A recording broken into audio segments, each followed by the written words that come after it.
And thanks for staying with Morning Live. Of course, we continue with our discussions around Youth Day and youth activity.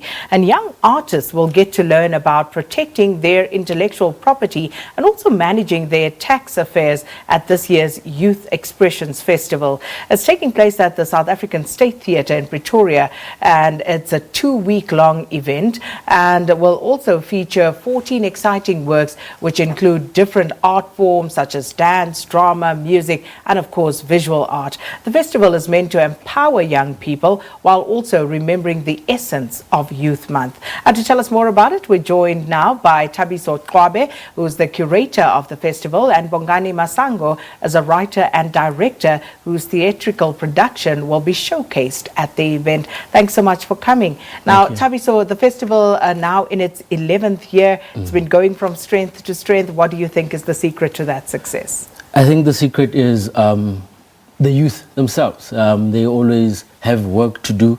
So for us is to just provide a platform for them so that they can express themselves in the various genres. So the youth is always hungry. They're always energetic. They're always wanting to show their work, where they can do their work. And I think that also keeps us as an institution finding ways, finding means to make sure that they have that platform to show their creativity. And of course, the company's Intellectual Property Commission and South African Revenue Services, they will also be at this particular event. Talk to us about what exactly they will be imparting. Okay, so I think the other important thing is in us working with the youth, we mentor them so that they really can protect their work and understand the workings around the tax work. So with the CIPC, it is to inform them about the various types of companies and also how to protect their work, and also how to get their work out there in terms of business. And we always invite SARS because the tax issues is always a different one, especially when you have to pay the money to make them understand. These are the things that you expect. These are the things that you need to do, and what type of tax you're paying as an artist, and how do you yourself benefit from that. So those partnerships with the CIPC and SARS are very important, and they've always been supportive, and they've always wanted to take part in the festival. Very important aspects, because these are the things we read about, Bongani, when you guys make it big and then suddenly SARS is coming after you and all sorts of problems. But talk to us about your involvement with the festival and why you decided to get involved and what you will be showcasing this year. Well, I'm constantly creating theatre work. You know, I'm that young director who's coming in by, force and everything, so there are so many stories to tell. And the Youth Expressions, I was involved in 2015, and when I proposed again to do a show this year, which was really accepted and well received, is the fact that, we always create work and we're looking for platforms. We hardly get platforms, but the South African State Theatre opens doors for us and says, you're welcome, you can give us work as long as you can really say nice things when it comes to transforming the society itself. And I'll be creating a work called Maskitlana. It's called Maskitlana. It's opening today at 3 o'clock. So it's the kind of theatre work that actually speaks to the society and the youth, especially the youth, and anything that has anything to do with the youth. I'm always really ready to jump into that and really talk to young people, because I'm a young person myself, and we've got so many things that are really affecting us as young people. So how would you describe Thabiso's offering, Bongani's offering rather, Thabiso, because you, I would imagine, have seen it? Yes. I think the reason that also was chosen was not only of the issues and the themes that it touches upon, but also because of what is happening around society in terms of corruption, in terms of service delivery, in terms of how all of that affects the young people, in terms of how it affects the community in general. So the storyline as presented was very exciting for us, and it also presented by young people. So then we know what's happening, and like that's the work of the artist. The artist is to tell and explain and show this is what's happening around us, and hey, whoever's listening, what do you want to do with it?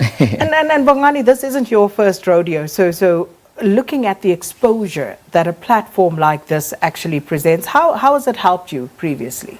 I've created work before as a young theatre maker, and it's always about creating more opportunities when you're presenting the work, which is why I always give my all. when I'm presenting new work. So I've presented plays like The Kral. There was a show I did in 2015, and it got more opportunities in other festivals. And this year again, doing this work, I'm hoping for more opportunities because I did it last year in a different festival, and that's when it was seen.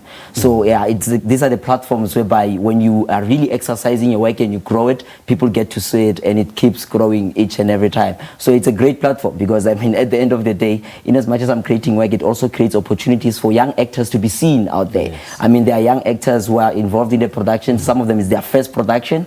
Some of them have been in the industry for a while, and they've been seen for a while now. So they're jumping in to say, we still exist and we are there. So it's the kind of platform that opens more doors to young artists. And then, Thabiso, I understand one of the auditoriums will be renamed. So talk to us about that particular issue. Oh, yes. It was renamed yesterday. The Momentum Theatre was renamed to the late Thabiso Qwabe Matwetwe actor. Yeah. So I think from that process, it's also part of the artistic directors and the CEO's vision of renaming the space and actually transforming it so that the people can connect to the space in terms of that. So the Momentum Theatre now is officially known as the Thabiso Qwabe Theatre, and that's the theatre where a lot of young people get to showcase their work, from technicians, directors, creatives, and that's how that space will be known moving forward until the yes. And so, just to add on that, I mean, the exciting thing is that there's a big connection when it comes to youth expressions and Thabiso Qwabe. I mean, we've been in workshops in the same year, 2015, working with Mpumelelo Paul Grootboom, where we created works and we got the platform to be involved in the youth expressions. Then the next thing, for him to be in Matwetwe, and as the one of the producers in Matwetwe, I was the associate producer. I got to call him from that because I've seen him in the youth expressions. I've seen how great he was. So there's a connection because we get to really network through this festival.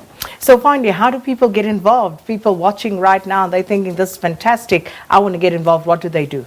So you can visit our website at www.cest.co.za or the Instagram at cestptown, and also maybe on Twitter at South African State Theatre. That's where you can handle. The tickets are going for 70 Rand, and we also have an arts exhibition also launching today, and that one is free because we're also trying to grow the visual arts, and it will be presented by patients.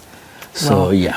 I wish you guys well. Not that you need much of it, but all the same. Thabiso Qwabe and Bongani Masango talking to us about what's lined up at this year's Youth Expressions Festival. Let's take a quick break. Right, we're not going to a break.